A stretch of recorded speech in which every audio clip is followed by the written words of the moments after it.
Salut, dans cette vidéo, je vais te parler un petit peu de ma première séance photo de nu. Je vais te raconter un petit peu comment ça s'est passé. Je vais t'expliquer aussi comment j'ai choisi les poses et comment est-ce que j'ai choisi l'ambiance. Je te montrerai aussi les images qui sont sorties de cette séance photo. Et évidemment, on verra comment est-ce que toi aussi tu peux en refaire dans ce style. Ah oui, et cette vidéo, elle est sponsorisée par Zairo. On en reparle juste après. Bref, let's go.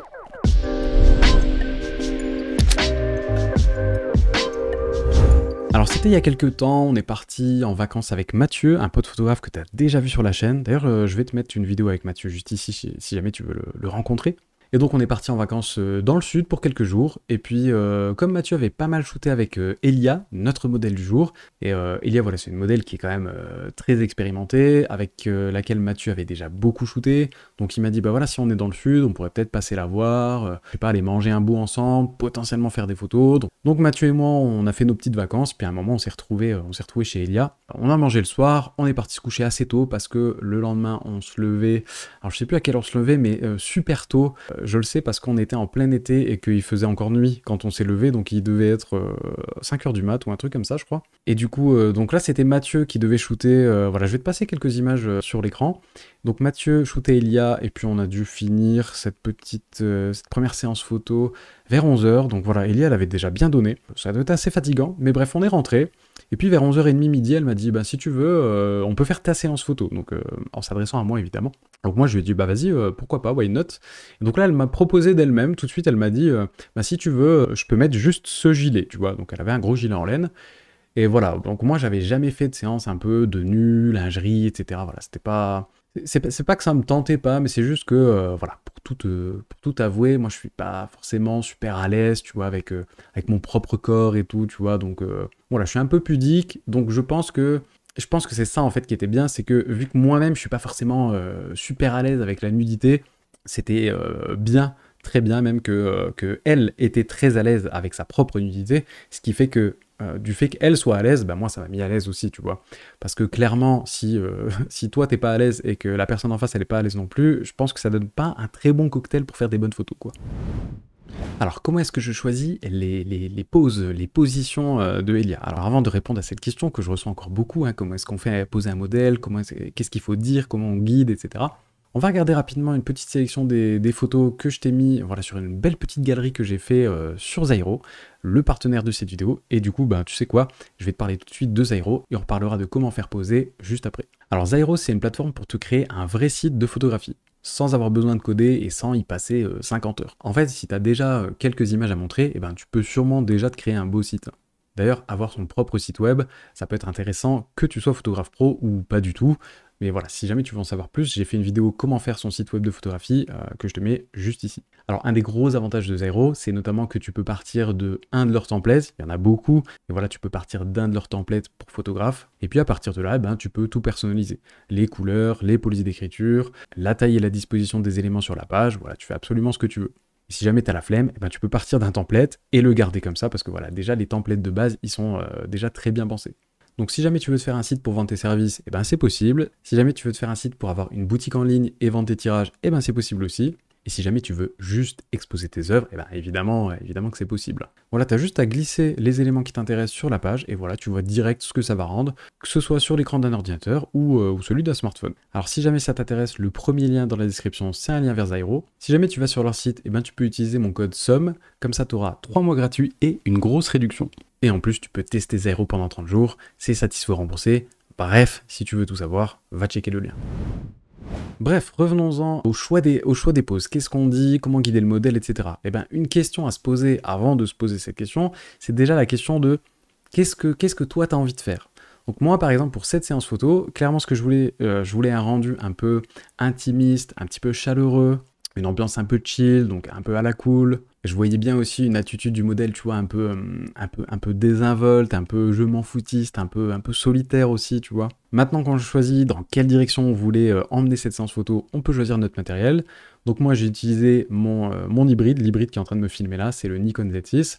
Étant donné que je voulais avoir une ambiance, tu vois, je veux créer une ambiance un peu intimiste, je suis forcé d'avoir du contexte, tu vois, je peux pas, si j'utilise un objectif qui zoome trop loin, bah voilà, je vais être condamné à faire des bouts de corps, etc. etc. Tu vois, donc c'est pas forcément ce que je veux, vu que je veux mettre pas mal d'ambiance, je suis obligé de mettre du contexte, et donc je suis obligé d'avoir un angle de champ qui soit assez large, et c'est pour ça que j'ai utilisé mon 35 mm. Voilà. 90% des photos que tu verras dans cette série, elles ont été faites à 35 mm, et globalement 90% des photos que tu verras sur cette chaîne YouTube, elles ont aussi été faites avec cet objectif-là. Puis les 10% restants, ce sera à 85 mm. Voilà, j'ai fait peut-être quelques plans un peu plus rapprochés, tu vois, peut-être visage, peut-être une partie du corps, etc. Donc ça, ce sera plus fait au 85 mm. J'ai également shooté en mode A, donc le mode priorité ouverture.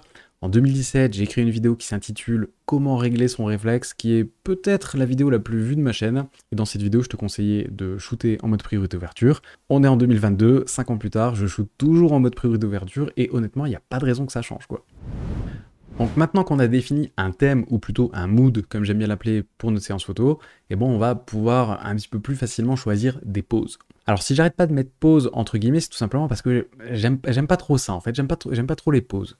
Parce que, je sais pas, pour moi, on fait pas poser, en tout cas dans ce que moi je veux transmettre, hein, bien sûr, je vais jamais demander à un modèle de se mettre comme ça, avec une main là, tu vois, et la jambe par-dessus la tête, et de se figer, tu vois. En fait, c'est juste, ça correspond juste pas à ce que moi je veux montrer, tu vois. Moi, j'aime bien raconter des histoires, j'aime bien transmettre des émotions, etc. Donc, quand on fait un truc plus graphique, comme ça, voilà, très figé, etc., ça peut servir à autre chose, tu vois, peut-être pour de la photo de mode, peut-être pour mixer du portrait de l'architecture. C'est vrai que je l'avais déjà fait par le passé, il y a quelques années. C'est vrai qu'aujourd'hui, pour moi, enfin, je vois plus l'intérêt, en fait, de figer quelqu'un à un endroit et de lui demander de pas bouger, tu vois. Donc moi, tout simplement, ce que je fais, c'est que je donne des guides, en fait, j'explique ce que je t'ai expliqué tout à l'heure, tu vois. Je veux un rendu intimiste, chaleureux, peut-être une attitude un peu désinvolte, un peu solitaire, pourquoi pas mettre un petit peu de tristesse dedans, si tu veux, tu vois. Donc voilà, je vais expliquer tout ça. Et puis ensuite, c'est à la personne qui pose pour moi de réussir à interpréter tout ça, tu vois. Alors moi, évidemment, je contrôle tout ça, tu vois. Donc quand je vois la personne tenter de faire ce truc un petit peu désinvolte, parfois je vais voir une jambe qui est mal positionnée, tu vois. Parce que dans une attitude un petit peu je m'en foutis, t'es désinvolte, tu vois, un peu comme ça. Clairement, si tu mets tes jambes tout proches de toi, ça donne un petit peu plus ce truc de faiblesse. Et c'est pas forcément ce que j'ai envie de montrer, tu vois. Donc je laisse la personne libre d'interpréter un petit peu ce que j'ai demandé comme il veut ou comme elle veut. Et puis ensuite, je vais corriger des petits détails comme ça à droite à gauche. Et puis il y a aussi, je vais aussi beaucoup tenir compte de la lumière, hein. Je t'en ai déjà parlé souvent sur la chaîne YouTube. Voilà, si je vois par exemple que la lumière elle vient trop sur le côté, que ça crée trop d'ombre, etc. Voilà, je vais lui dire plutôt regarde un petit peu plus dans cette direction-là, parce que voilà, je sais qu'il y a la lumière. Je vais pas forcément lui dire, hein, parce qu'il y a la lumière et tout. Moi, je sais pourquoi je le fais. Je lui dis juste, voilà, la même pose, mais oriente ton corps un petit peu plus par là-bas, tu vois. Bref, ça dépend du rendu que je veux obtenir. Et donc si tu comprends bien, en fait, eh ben, plus ton modèle il sera expérimenté, et plus, si tu veux guider comme moi, eh ben, plus ce sera facile. Mais c'est pas parce que le modèle est expérimenté qu'il saura forcément aller dans le mood que toi tu cherches, tu vois. Par exemple, il y a des gens qui sont très à l'aise avec le mood, voilà, un peu chill que j'ai essayé d'instaurer dans cette séance avec Elia. Et là, bon, bah voilà, j'ai de la chance, Elia sait interpréter ce que moi je cherche. Il y a des gens qui vont être plus à l'aise dans juste les expressions faciales, tu vois, les expressions de visage, avoir un regard très intense par exemple, mais qui seront beaucoup moins à l'aise dans bouger leur corps dans l'espace, tu vois, utiliser l'espace, interpréter une émotion, voilà, qui seront moins là-dedans. Même si en vrai, Elia, elle a plutôt les deux, donc j'avoue là-dessus, c'est plutôt du pain béni pour moi. Bref, en fait, il faut que tu choisisses ton modèle en fonction du rendu que toi tu veux, ou alors, il faut que tu choisisses un modèle, soit voilà qui te plaît ou avec qui il y a un bon feeling, et que tu analyses quelles sont ses forces, tu vois. Donc peut-être en discutant, peut-être en rencontrant cette personne, et puis en te disant tout simplement, est-ce que il ou elle a l'air plus à l'aise, voilà, avec les expressions de visage, ou est-ce qu'il va savoir être un peu acteur des émotions que moi je veux transmettre, tu vois. Et c'est ça ensuite que tu vas utiliser dans ta séance photo. En fait, si je peux résumer ça en une phrase, je dirais que finalement tout est une question de feeling entre le photographe et le modèle, tu vois. Donc clairement, s'il y a un physique intéressant, mais qu'il y a zéro feeling, pour moi, je vois pas l'intérêt de faire des photos. Alors au niveau du traitement, je voulais un truc plutôt vintage, très chaleureux, et plutôt monochromatique, tu vois. C'est vrai qu'il y a quelques années, j'étais plutôt dans la dualité, tu vois. Ici, on a beaucoup d'ombres, donc clairement, on aurait pu rajouter un petit peu de froid dans les ombres pour renforcer le côté chaud de la peau. Mais voilà, ça fait 1 an ou 2 maintenant, peut-être même un peu plus, je suis plus du côté monochrome. Voilà, j'aime bien quand toutes les couleurs sont un peu uniformes, etc. Donc là, comme évidemment on a beaucoup de peau et que je veux un rendu chaleureux, ben on va plutôt faire aller toute l'esthétique de l'image vers du jaune orangé, quoi. Puis voilà, je me suis juste fait un petit peu plaisir sur Photoshop, j'ai rajouté quelques petites pétouilles sur les images, voilà, pour renforcer encore un petit peu le côté vintage. C'est absolument pas obligatoire, je me suis un petit peu fait chier parce que voilà, je voulais juste m'amuser un petit peu. Alors pour la gestion de la lumière, vu qu'on veut un truc un peu intimiste, eh ben, qui dit intimiste dit lumière douce déjà, c'est mieux, donc on va chercher vraiment la douceur de la lumière, mais on va aussi chercher des lumières qui sont assez directionnelles, donc une lumière qui vient d'une direction. On va éviter, tu vois, d'avoir un truc où la lumière vient de partout, comme par exemple en photographie immobilière, tu vois, en photographie immobilière, ce qu'on veut, c'est montrer. Donc, on va être dans la description. Voilà comment est cette pièce, tu vois. Donc, voilà, il y a un bureau là-bas, il y a un canapé, etc. Et donc, on veut que les futurs acquéreurs de cet appartement ou de cette maison, ils puissent bien voir ce qui se passe, tu vois. Il est hors de question de faire un truc artistique où on met la moitié de la pièce dans l'ombre, tu vois. Mais ici, voilà, moi je fais des photos qui sont plus artistiques, alors pas au sens de c'est beau, tu vois, mais au sens de je m'exprime. Et comme je veux un truc intimiste, alors je sais pas si tu t'es déjà retrouvé en intimité avec quelqu'un, mais quand t'es en intimité avec quelqu'un, t'es rarement dans la pleine lumière, tu vois, t'es plus dans un truc un peu cocooning, donc un peu plus sombre. Et en fait, qui dit intimiste, du coup, dit ombre. Et donc pour générer des ombres, eh ben, il nous faut une lumière qui vienne d'une direction, parce que de l'autre côté, eh ben, ça va nous générer des ombres avec lesquelles on va pouvoir jouer pour créer ce rendu voilà, un peu intimiste, quoi. Et donc pour obtenir ce côté chaleureux, eh ben, je vais tout simplement monter la température, donc modifier ma balance des blancs. Et puis de temps en temps, voilà, en bonus, j'allumerai des petites lampes dans le fond pour renforcer encore ce côté-là. T'es absolument pas obligé de le faire. Regarde, il y a des images pour lesquelles on n'a utilisé que la lumière naturelle et le rendu est quand même déjà très chaud. Donc c'est absolument pas obligatoire, voilà, d'utiliser des lumières tungstène d'appartement, hein. Et pour le reste, bah en fait, tu vois, le fait qu'elle soit nue, bah ça n'a pas changé grand-chose, tu vois, j'ai l'impression. Alors déjà, moi, dans ma manière de la gérer, ça n'a pas changé grand-chose. Voilà, je me suis... En fait, elle était là et bah, moi, j'ai agi comme j'agis d'habitude, tu vois. J'analyse mon cadre, je recherche ma composition, je check ma lumière, ok, elle vient sur le côté, ça va créer des ombres là. Et honnêtement, quand je regarde ces photos-là et quand je regarde ma production habituelle en portrait, bah, je vois pas une grande différence, tu vois. J'ai pas l'impression de m'être métamorphosé et d'avoir fait un truc totalement différent, tu vois. J'ai l'impression d'être resté un peu dans mon style.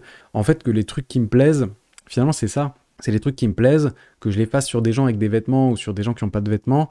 C'est toujours ma personnalité qui s'exprime, tu vois. Donc, et je pense que c'est ça le problème, en fait. C'est que, du coup, la question que je me pose, c'est est-ce que cette série, elle avait un réel intérêt à être faite en nu ? Alors d'un côté, je pense que ça renforce quand même un petit peu le côté intimiste, mais je pense que j'aurais quand même réussi à créer cette ambiance, voilà, un peu chaleureuse et tout, même si Elia, elle avait porté des vêtements, quoi. Donc pourquoi faire du nu si ça apporte pas grand-chose en plus à l'image, si ce n'est du clic sur Instagram? Est-ce que j'ai vraiment intérêt à en faire? Voilà, bah juste, je sais pas en fait, je sais pas, je me pose la question. En tout cas, ce qui est sûr, c'est que je regrette absolument pas d'avoir fait cette séance photo. Déjà, c'était super cool, et honnêtement, je suis très content des photos. C'est juste que, voilà, je sais pas si j'en referai. Allez, je te repasse en musique une petite sélection de 10 photos parmi mes préférées de la séance, et puis on se retrouve juste après.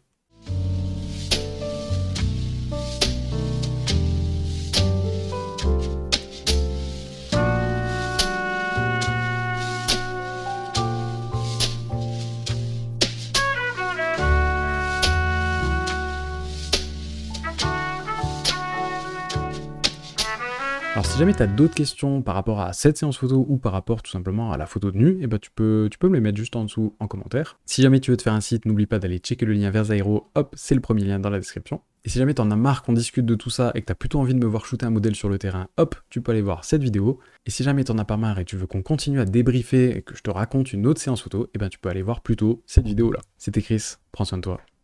Ciao.